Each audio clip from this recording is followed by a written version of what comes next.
आदरणीय पक्षप्रमुख, अरे बाबा जरा सकाळपासून शिस्तीत राहिलात ना, थोडं शांत राहा. आदरणीय शिवसेना पक्षप्रमुख उद्धव ठाकरेजी, या भव्य मंचावर उपस्थित असलेले शिवसेनेचे सर्व नेते आणि नाशिकचे सर्व पदाधिकारी, आज सकाळपासून इथे ज्या शिबिराचं आयोजन केलेलं आहे त्याचा आजचा हा समारोपाचा म्हणजे अत्यंत महत्त्वाचा असा हा क्षण आहे. पक्षप्रमुख उद्धव ठाकरे आपल्याला मार्गदर्शन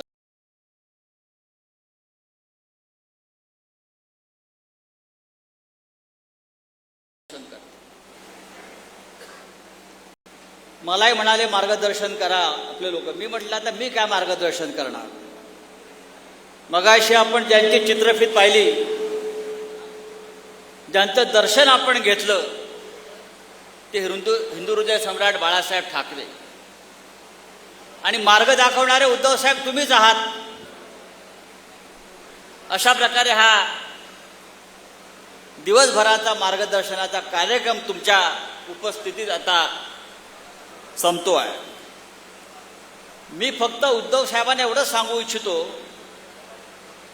की हे संपूर्ण शिबिर हे नाशिकच्या शिवसैनिकांच्या मेहनतीने पार पडलेलं आहे. नाशिकचे शिवसैनिक, नाशिक शिवसेनेचे सर्व पदाधिकारी यांनी तन मन आणि धन अर्पून हे शिबिर यशस्वी केलं आणि ही शिवसेनेची ताकद आहे. आज आपल्याकडे सत्ता नाहीये, त्याच्यामुळे असे कार्यक्रम कसे होऊ शकतात असा प्रश्न पडतो. पण एकदा शिवसैनिकांनी मनावर घेतलं की असे 100 सोहळे तो पार करू शकतो. आज काय झालं, अडथळे बघा कसे येतात, आणतात.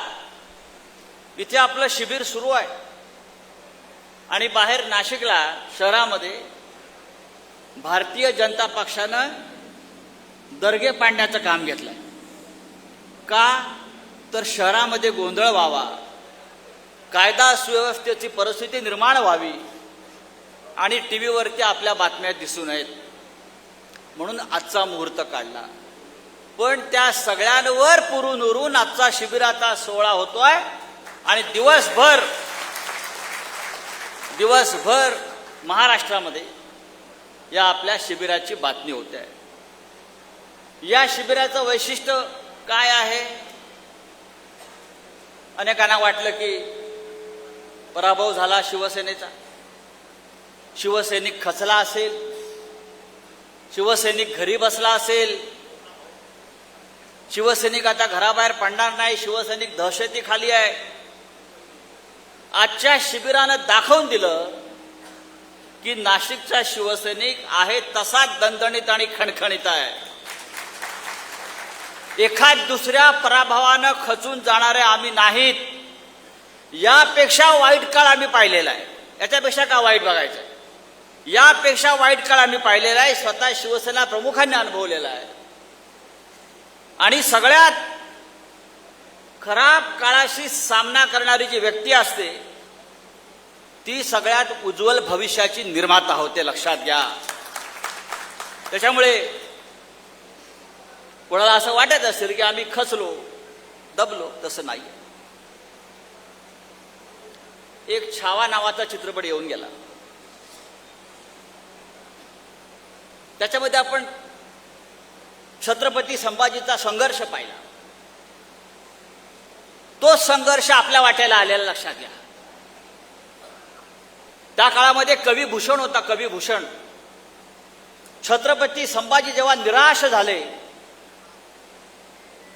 चारी बाजूनी घेरले गेले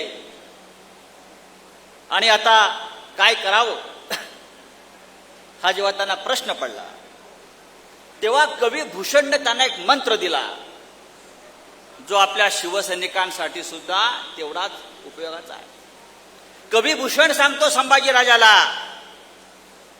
कवी भूषण संभाजीराजांना सांगतो, मन के जीते जीत है, मन के हारे हार, हार गए जो बिना लढे उन पर है धिक्कार.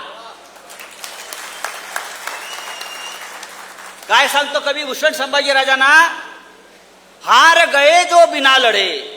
तो महाराज उठा, आता लढायला पाहिजे आपल्याला. हार गए जो बिना लढे उन पर है धिक्कार, उन पर है धिक्कार जो देखे ना सपना. सपनों का अधिकार असल अधिकार है अपना. तू भोर का पहला तारा है, तू भोर का पहला तारा है, परिवर्तन का एक नारा है. यह अधिकार कुछ पल का है, फिर सब कुछ तुम्हारा है, फिर सब कुछ तुम्हारा है. आपल्याला सुद्धा ह्याच मार्गाने जायचं आहे. छत्रपती संभाजी लढला, त्यांनी परिवर्तनाची एक दिशा दाखवली, संघर्ष केला, त्यातून महाराष्ट्र उभा राहिला आणि परिवर्तन करण्याची ही ताकद जी आहे शिवसैनिकामध्ये. मगाशी नाशिकच्या पराभवावर चर्चा झाली. नाशिकचा पराभव का झाला? उद्धव साहेब, आपण खूप विश्लेषण केलं, पण नाशिकच्या पराभवाचं विश्लेषण वॉशिंग्टनमध्ये झालं, म्हणजे महाराष्ट्राचे. आपण म्हणतो का हरलो, का हरलो, का हरलो, पण नाशिकच्या पराभवाचं विश्लेषण जर कोणी केला असेल तर ते वॉशिंग्टनला झालं. तुलसी गबार्ड नाव लक्षात ठेवा. तुलसी गबार्ड ही साधी बाई नाही आहे, मोदीची बहीण आहे.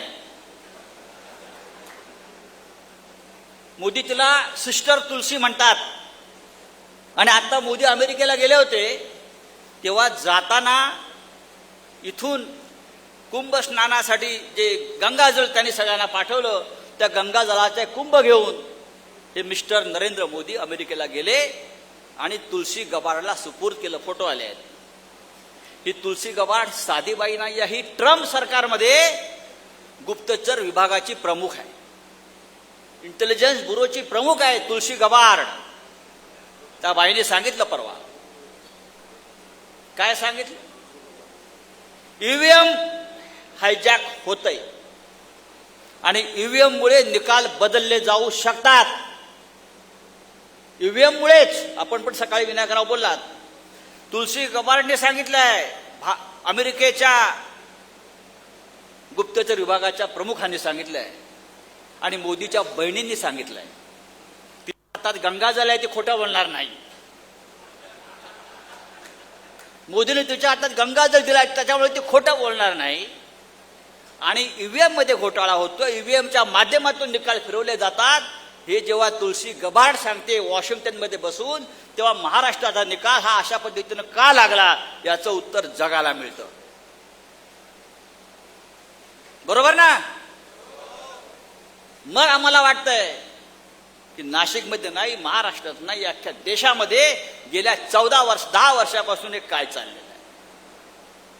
खरं म्हणजे आजच्या या शिबिराला आपण तुळशी गबार्डलाच बोलवायला पाहिजे होतं मार्गदर्शन करण्यासाठी. तुळशी गबार्डला आपण पुढल्या वेळेला बोलवू विधानसभेच्या आधी की महाराष्ट्राला मार्गदर्शन करा. पण अशा प्रकारे शिवसैनिकांचं अशा प्रकारच्या निर्णयानं मनोधैर्य खच्ची होणार नाही, हे तुम्ही लक्षात घेतलं पाहिजे. आम्हाला हिंदुत्व शिकवताय नरेंद्र मोदी, अमित शहा, देवेंद्र फडणवीस. तुम्ही कधी हिंदू झालात? तुम्ही कधी हिंदू झालात? एक सुंदर वाक्य आहे, जो जितका पापी, कपटी आणि पाखंडी असतो तो स्वतःला हिंदुत्ववादी असल्याचं ढोंग करतो. आम्ही ते करत नाही. आम्ही आहोत, आम्हाला बाळासाहेबांनी बाळकडू दिलेला आहे. आणि आजच्या शिबिराचं जर म्हणाल तुम्ही एक संदेश आहे की आम्ही लढायला तयार आहोत. तुम्ही आमच्यावर खोटे गुन्हे दाखल करा, आम्ही संघर्ष करायला तयार आहोत. माननीय उद्धव ठाकरे यांच्या पाठीशी ठामपणे उभे राहायला आम्ही सज्ज आहोत. आम्ही आमच्या नेत्याच्या पाठी उभे राहू, ठामपणे उभे राहू, महाराष्ट्रात उभे राहू, देशात उभे राहू आणि तुमचं जे ढोंग आणि पाखंड आहे हे उघडं पाडू. या राज्यामध्ये जे चाललंय सध्या, ठाणे की रिक्षा, चेहरे पे दाढी, क्या चष्मा, आज हे महाशय परत गावाला गेलेले. मला आता भीती वाटते. आज पौर्णिमा आहे, अमावस्या आहे, काय आहे, कोणाचा आता जाणार आहे, कोणाचा बकरा कापणार आहे. आता आम्हाला महाराष्ट्राला पौर्णिमा अमावस्या आली की भीती वाटते. एवढा अंधश्रद्धाळू हा महाराष्ट्र कधीच झाला नव्हता. हा महाराष्ट्र पुरोगामी आहे. फुले शाहू आंबेडकरांचा, शिवाजी महाराजांचा, बाळासाहेब ठाकरेंचा हा महाराष्ट्र आहे. माननीय उद्धव साहेब, आज सकाळपासून या नाशिकमध्ये उत्साहाचं वातावरण आहे. आज सकाळपासून सर्व वृत्तवाहिन्यांवर या शिबिराचं वृत्त दाखवलं जात आहे आणि या शिबिरातून आपण काय संदेश देणार आहात त्याकडे जे गावाला गेलेले आहेत ते सुद्धा तिथे टीव्ही लावून बसलेले आहेत. तेव्हा हा महाराष्ट्र आपल्या मार्गदर्शनाची वाट पाहतो आहे आणि नक्कीच हे मार्गदर्शन शिवसैनिकांना, महाराष्ट्राच्या जनतेला योग्य दिशा दाखविल्याची मला खात्री आहे. मी आपला अत्यंत आभारी आहे की आपण आज मुंबईतून इथे आलेला आणि शिवसैनिकांना भेटताय. हा शिवसैनिक तुमच्यावर जीवापाड प्रेम करतो आहे. हा 15 विधानसभा मतदारसंघातून आलेला शिवसैनिक आहे. त्याने विधानसभेच्या निवडणुकीत जोरदार लढाई केलेली आहे आणि ती लढाई जरी तो हरला असला तरी तो जिद्द हारलेला नाही. तो जिद्दीने परत पुढल्या लढाईसाठी सज्ज झालेला आहे. जय हिंद, जय महाराष्ट्र.